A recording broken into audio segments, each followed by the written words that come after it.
The hunters arrived. The sky over Earth was calm, blue, and open, but far above that peace, in the dark silence of space, a fleet of alien ships arrived. They were hunters, born and raised in a culture where survival meant to kill before being killed. For generations, their empire had survived by hunting weaker races, tearing planets apart, and draining them of life. Now, they turned their hungry eyes toward Earth, a world filled with green and water, a world they believed must belong to strong predators. On the command deck of the lead ship stood General Krath, his skin dark and ridged, his eyes burning with the cold fire of conquest. He had studied human broadcasts, their history of wars, their violent past, and the way they fought each other. To him, humans were nothing but hunters, dangerous beasts.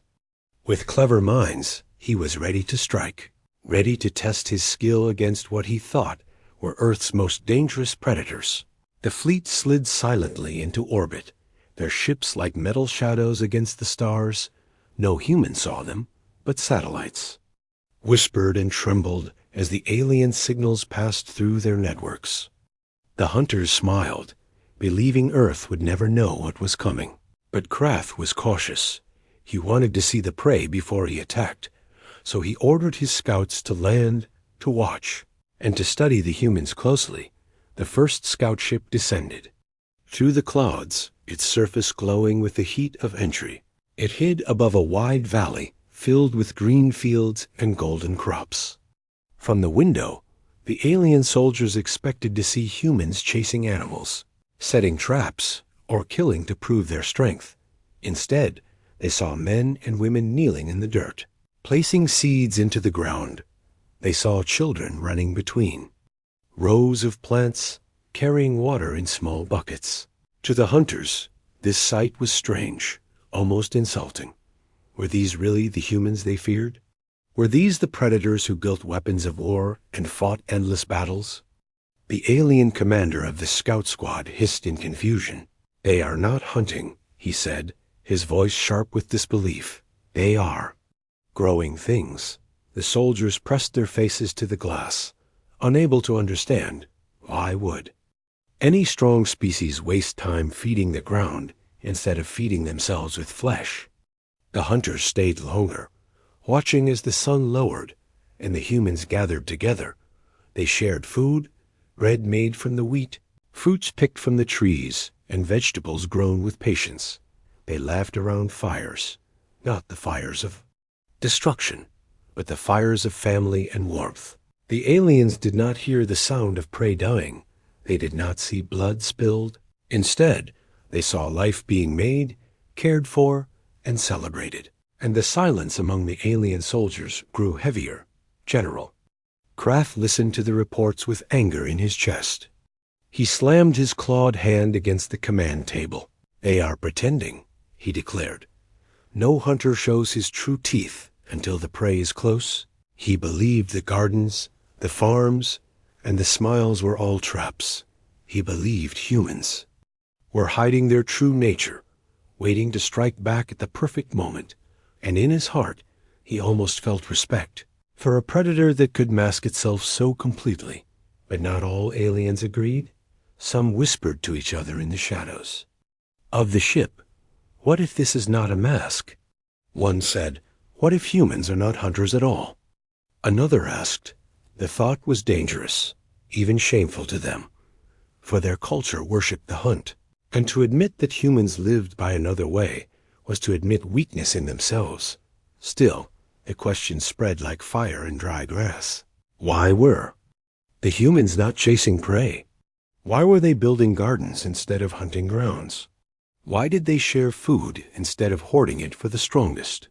Each answer slipped away from the aliens' minds, leaving only more confusion. That night, another scout ship landed closer to a human village. The hunters crept through the trees, their eyes sharp, their weapons ready. They watched from the shadows as a small human girl bent to the soil and planted a flower beside her home. She smiled as if the tiny plant was treasure, as if it meant more than victory or blood. The soldiers stood frozen. In their world, only. Hunters and prey existed, but here was something different. Something they could not explain. When they returned to the fleet, their voices were uneasy. Some claimed the humans were weak, that Earth would be easy prey. Others said there was something deeper, some hidden strength in the humans' quiet. Ways, General Krath listened to both sides, his eyes locked on the glowing image of Earth spinning in the dark. "We will see the truth," he growled, his voice carrying through the silence of the ship. "If they are hunters, we will break them in the hunt. If they are liars, we will rip away their mask, and if they are something else." His words faded, but his eyes burned brighter, because even a hunter like him could feel it. The humans were not what they seemed, and that mystery was more dangerous than any weapon. Watching the fields, the next morning, the alien fleet stayed hidden behind the shadow of the moon. Scouts were sent again, silent and invisible, to study the strange humans. General Kraft demanded proof. He wanted to see with his own eyes why this species was so feared.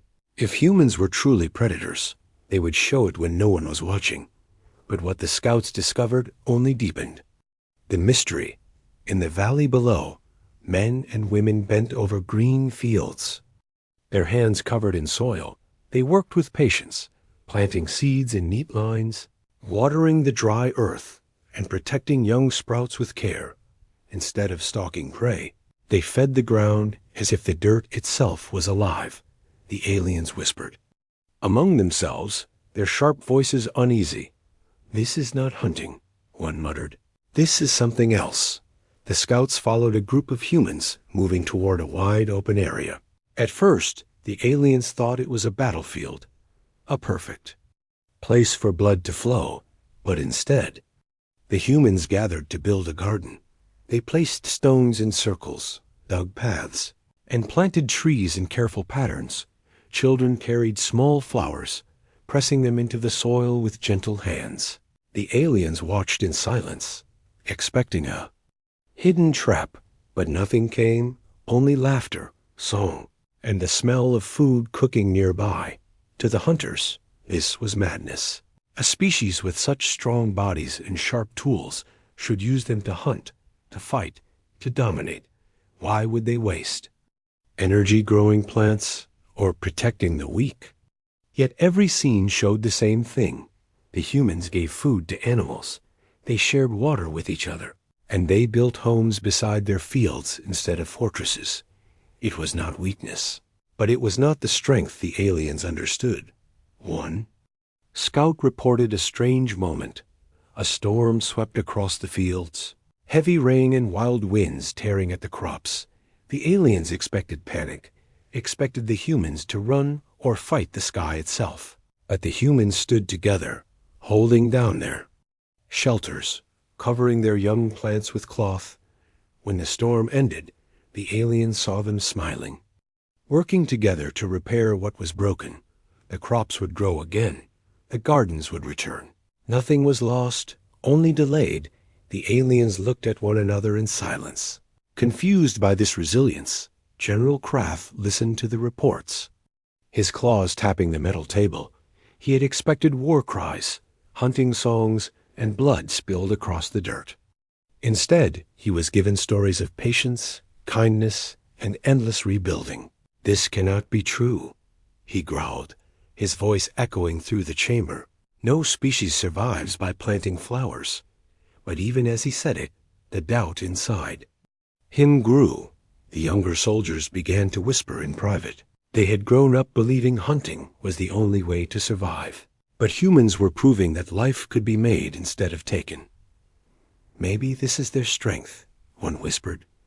"Maybe. This is why no one has destroyed them," another added. The thought spread through the fleet like a silent infection.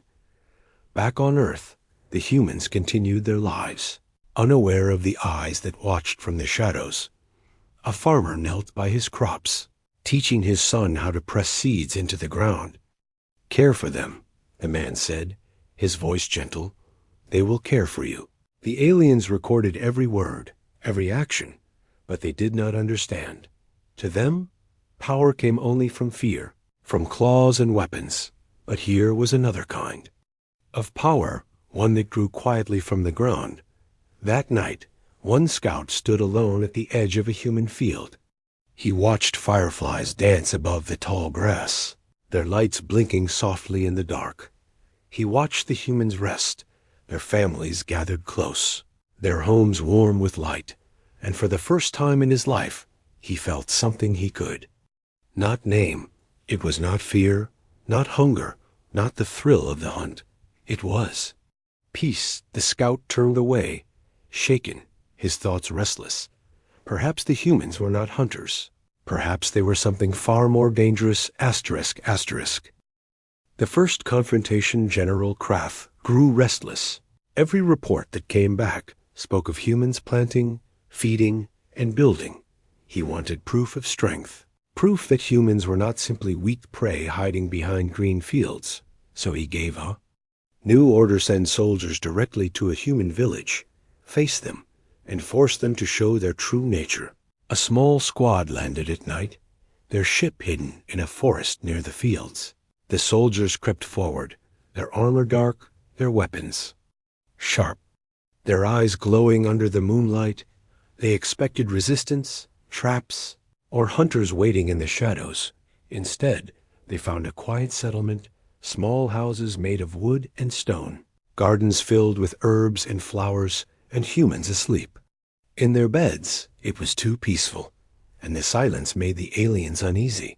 The alien commander stepped into the open, his claws scraping the ground. A dog barked, its sound sharp and loud in the night. Lights flickered on inside the homes, and soon figures appeared, men, women, and children, but none carried weapons. None shouted in fear. They only stood together, looking at the strange intruders with calm eyes. One farmer stepped forward, a tall man with rough hands from years of work. He held no blade, only a wooden hoe. The alien commander laughed, his voice harsh and mocking. "Is this your weapon, human? Do you plan to fight us with dirt and sticks?" The farmer did not answer. He only stood firm, his family behind him, his garden at his side. The soldiers raised their weapons, aiming at the humans. But something strange happened. No one ran, no one screamed, no one begged for life. The humans simply remained still, standing together. Even the children did not cry. They held on to their mothers, watching silently. The aliens felt a weight in their chests, an unease that their claws and guns could not erase. One soldier growled, stepping closer, pressing his weapon against the farmer's chest. Still, the man did not move, his eyes steady. Behind him, his crop swayed softly in the night wind, as if the earth itself was unafraid. The soldier hesitated, his hand trembling. He had fought beasts with fangs. He had faced warriors with blades. But this human, standing calm with nothing but soil and family, was harder to face than any enemy before. General Kraft watched through the soldiers' visors, his anger burning. "This is a trick," he hissed. No prey stands still before the hunter. They must be hiding something. But the more he watched, the more the silence unnerved him. The humans were not fighting, and yet they were not surrendering. It was not weakness. It was not fear. It was something else entirely. Suddenly, an old woman stepped forward, holding a basket of bread. She placed it on the ground between the humans and the aliens. The soldiers froze, unsure what to do. The gesture was not an attack, not a surrender. It was an offering. The aliens had never seen such a thing. To share food instead of blood, to answer a threat with kindness. It was beyond their understanding. One soldier whispered over the comms, his voice shaking, "Commander, they are not hunters." But the commander silenced him with a growl. Yet in his own heart, he felt the truth pressing in. This was not weakness. It was a kind of strength. He could not fight with claws or guns. The standoff ended with no blood spilled. The soldiers withdrew, their weapons heavy in their hands. They returned to the ship with silence instead of victory.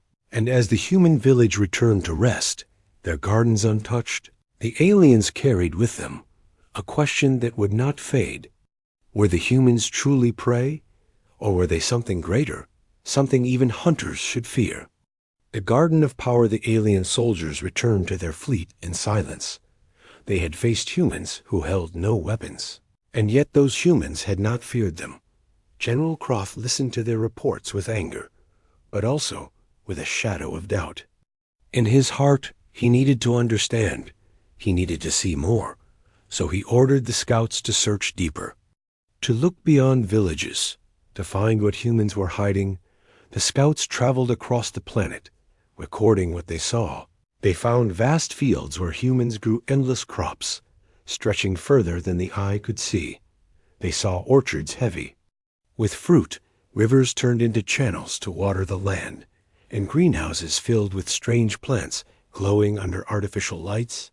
Everywhere, humans were not hunting, but building, planting, and shaping life itself. The aliens had never seen such power, not in their own empire, not anywhere in the galaxy. One report caught Krath's attention. A group of humans carried an injured man into a garden. They crushed herbs, mixed roots, and used plants to heal his wounds. The aliens watched as the man opened his eyes, his pain fading.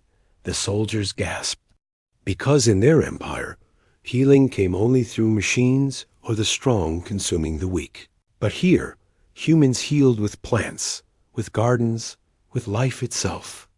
Another scout reported humans feeding entire villages from one harvest. The food was shared equally. No one left starving, no one left to die. The aliens did not understand. In their culture, the strongest always ate first, and the weakest often starved. But here, the weak were protected. The children were fed before the soldiers. And somehow, this made the humans stronger, not weaker. It was a power the aliens could not measure. General Kraft paced the command deck, his claws clicking against the metal floor. He wanted to believe this was only weakness, only foolishness, but the evidence grew heavier. The humans were not predators, and yet their survival did not depend on the hunt. They had created another path, a way of life that spread life instead of ending it, and that was something more dangerous than any weapon. One evening, a squad watched as two rival groups of humans met in a field. The aliens expected violence, blood, and death. Instead, the humans sat together under the shade of trees, breaking bread, sharing food, and speaking with calm voices. Enemies became guests, rivals became neighbors, all because the garden was a place where no blood was spilled. The aliens trembled, for they had no such place in their empire.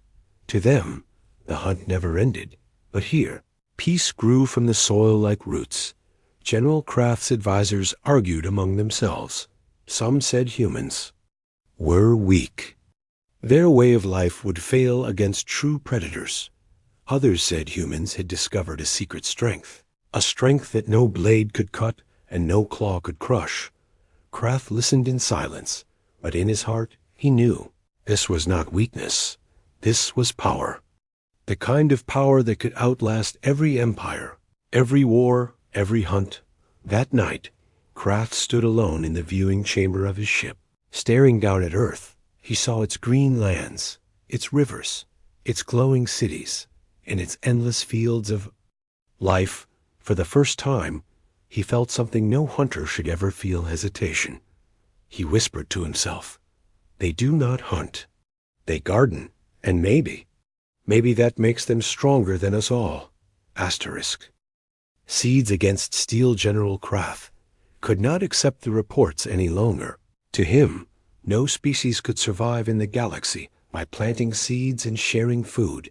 He believed humans must be hiding true weapons, and that their gardens were only a mask.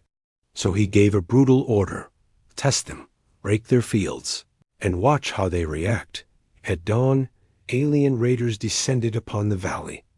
Their ships roared through the sky, burning trails of fire as they came down. The soldiers stormed into the fields, their claws tearing through the crops.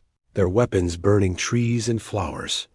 Green rows of wheat turned black, orchards crumbled into ash, and rivers filled with smoke. The aliens laughed, proud of their destruction. This is their weakness.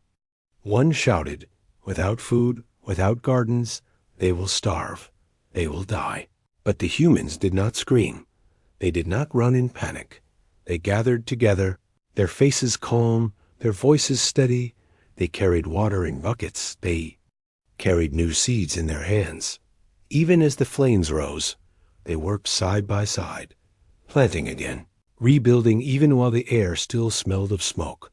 The aliens froze, their laughter fading into silence.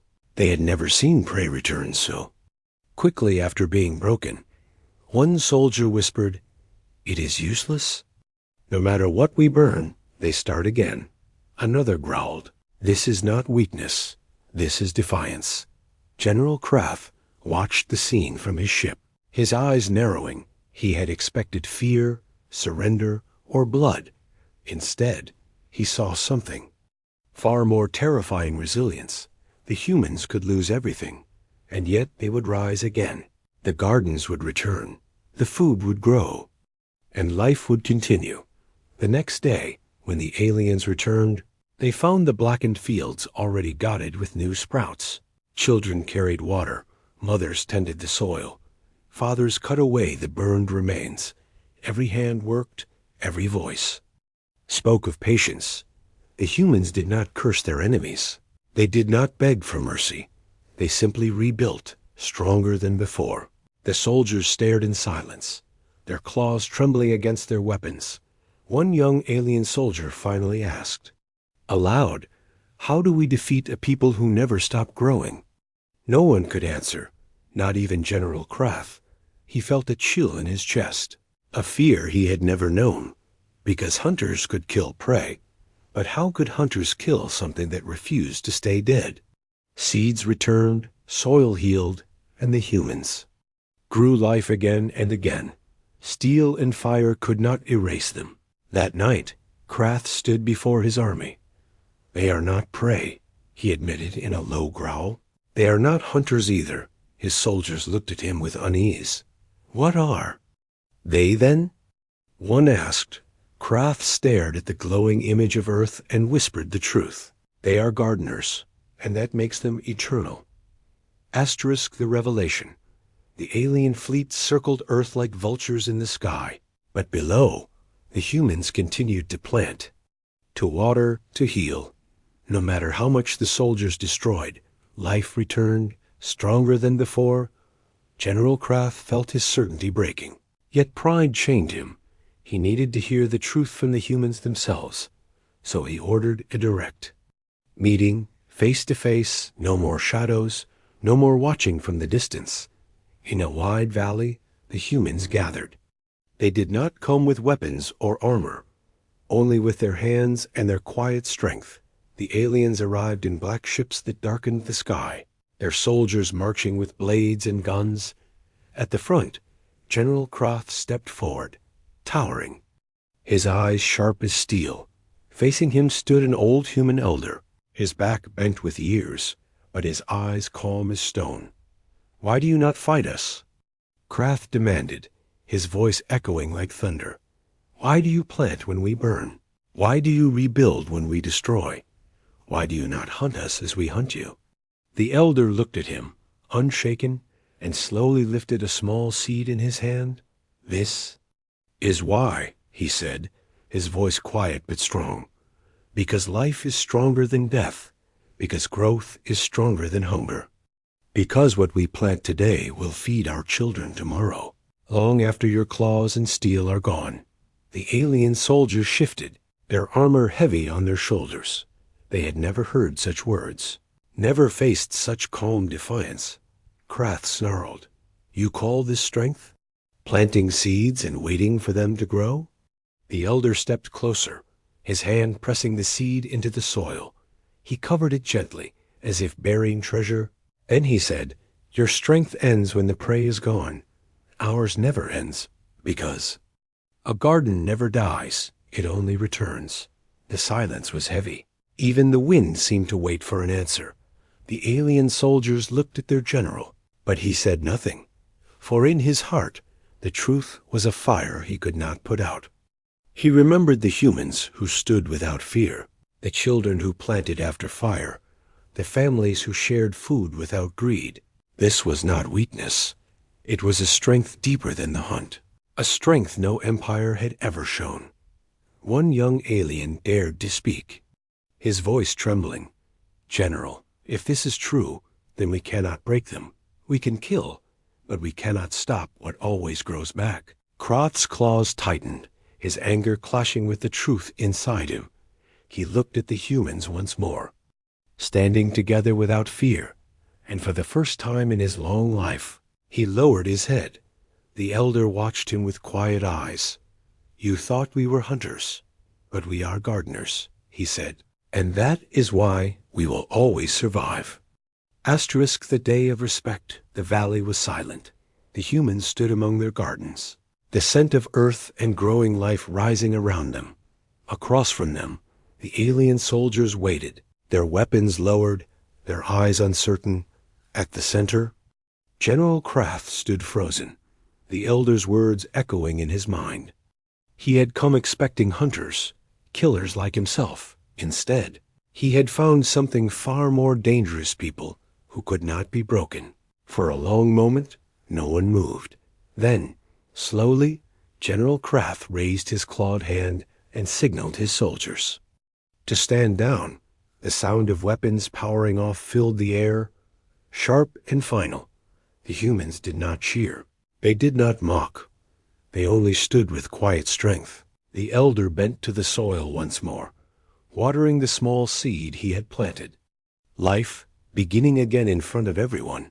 The alien army watched in silence. Some felt shame, others felt awe. One soldier whispered, "We came to conquer, but they have conquered us." Another muttered, "Not with blades, with something stronger." The word spread through the ranks, and even Kroth could not deny it. He turned to face his people, his voice low but heavy with truth. "We thought they were hunters," he said, "but they are gardeners, and no hunter, no empire, no claw or steel can defeat what always grows back." The soldiers lowered their heads, a gesture of respect they had never given to any prey. The humans did not bow in return, for they had never seen themselves as prey or predators. They simply continued their work, their lives, their gardens, to them. This day was not about victory, but about survival, as it had always been. When the fleet left Earth, the soldiers carried with them a story they would whisper across the stars. They told of a world where humans planted instead of hunted, where life was made instead of taken. Other species laughed at first, but when they heard the details, the laughter died, because everyone in the galaxy knew the truth: prey can be hunted.